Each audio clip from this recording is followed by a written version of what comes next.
صباح الخير عليكم، مرحبا بكم في قناه ناديه كويزين. الوصفه تاع اليوم جبت لكم تشختوخة الظفر واللي معروفين بها بزاف ناس الشرق. المكونات تاعها عندنا شويه لحم وشويه دجاج، يعني خليط، وعندنا تشختوخة الظفر هايديك، وعندنا بصله مسكرفجه، عندنا كميه من الحميصه، عندنا فلفل كحل والعكري، عندنا مغرفه سمن ولا زبده، وعندنا مغرفه طوماطيش، عندنا ملح وعندنا زيت. بسم الله.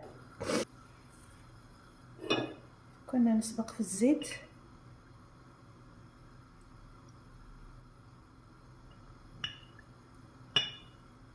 هكذايا، نديرو البصل،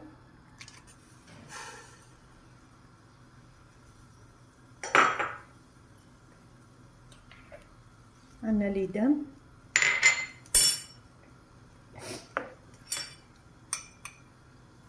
عندنا فلفل كحل، وعندنا العكري، ما فيهاش بزاف التوابل.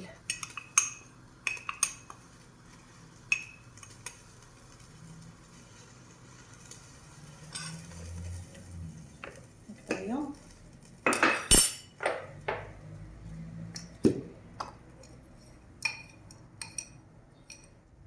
عندنا كميه من الملح، ورانا نقليو فيها حتى تتقلى مليح.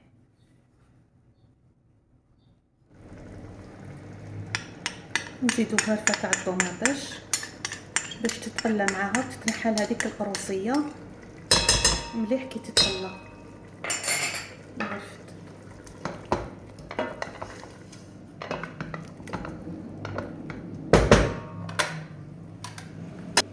اللحم تاعنا راهو يتقلى، دوك حنا ندوزو للتخشوخه هذيك باش نديرو لها.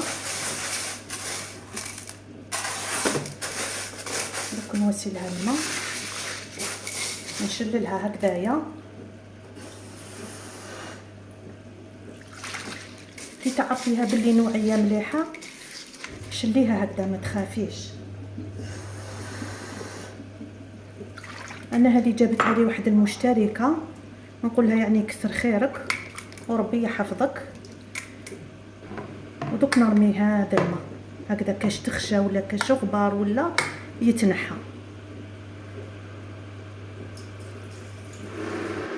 انا كيما راني شللتها ورميت كامل هذاك الماء، ونخليها هكذا تنشف حتى تنشف باش ندير لها شويه زيت ونفورها التفويره الاولى.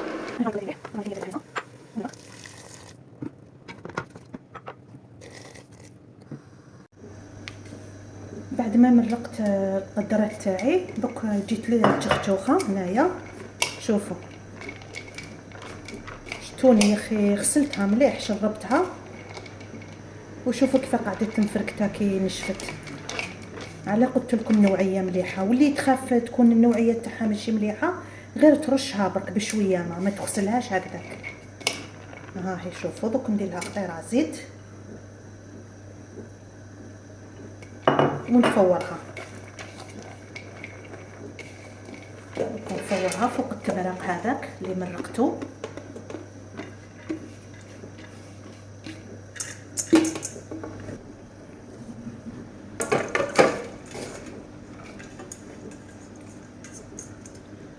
هاي فارت لي التفويره الاولى، دوك نزيدو نرشوها بشويه ماء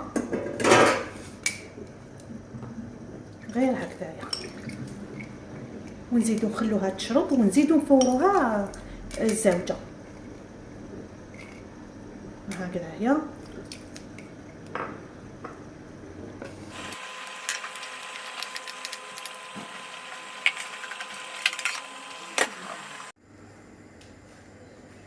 بعد ما فارت لي التفويره الثانيه، شتو هذاك وجه المرقه الوجه تاعها تنحي واحد الغراف هاوليك، نزيدو له شويه طوماطيش هكذايا ونحلوها، ونعاودو نمرقو بها المره الثالثه.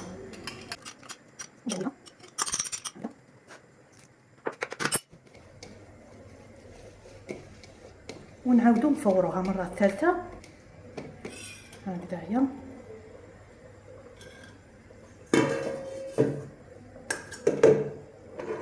كي تفرنا وطيب المرقه تاعنا نشوفوا كيفاش نجمروها. علاش هذه تتجمر في المرقه كي ديروها تفر الاولى والثانيه والثالثه واحد 10 دقائق هكذاك، تروح حتى لربع ساعه الا كانت يابسه، ولا كانت طريريه غير واحد 10 دقائق تكفي. والتختوخه هذه تتجمر تسمى نعاودو نفرغوها حنا هنا في طنيجره. والمرقه هذه نسقيوها بها هكذايا.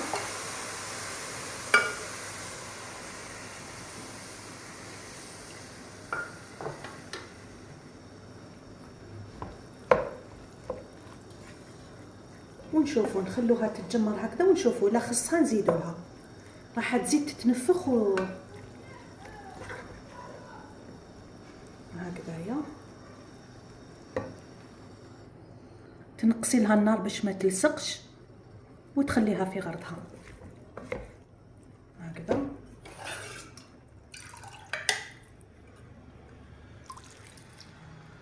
ولا كنتي درتي كميه كبيره تسمى جمري غير واش تاكلي، تسمى قيس واش تاكلي برك، هذا ما كان. والاخرى كي تكوني راح تاكليها باش تجمريها.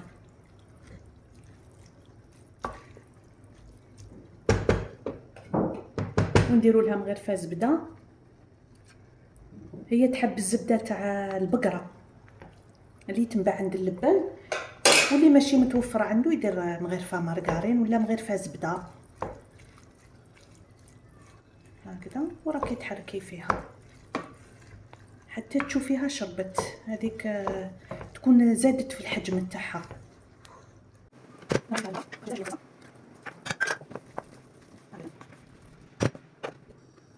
هذا هو الشكل النهائي تاع التختوخه تاعنا. ان شاء الله تكون الطريقه عجبتكم وفهمتوها. ما تنسونيش بالجيم والبارطاج. الى وصفات ما خير باذن الله.